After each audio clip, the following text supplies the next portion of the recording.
আজকে কাকে বাঁচাবো, কার থেকে টাকা ইনকাম করবো, কে কত টাকা দেবে? একটা মক্কেল পেলে হয়ে যেত। সেনাপতি, জি স্যার। চল এই জানোয়ারটার থেকে আমার জাদুর মোবাইলটা নিয়ে আসি আর তার টিকিটটাও কেটে দিয়ে আসি। আচ্ছা ঠিক আছে, চলেন তাহলে। চল নিচে। আরে কি আপনারা? আমরা তোর জব, আমার জাদুর মোবাইলটা আমাকে ফিরিয়ে দে, তাহলে তোকে আমরা মাফ করে দেব। হ্যাঁ, এত সহজে এটা দেব না, এটা আমার টাকা কামানোর রাস্তা। আমি জানতাম আপনারা আসবেন। ভাগ।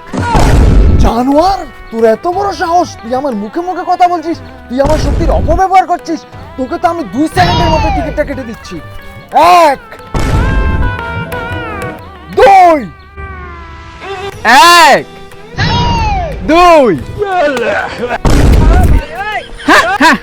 আমি জানি আমার কাছে সব হিসাব আছে, কিন্তু উপরে আছে আম গাছ। আপনি আম ফালাবেন, ইট কিভাবে ফালান?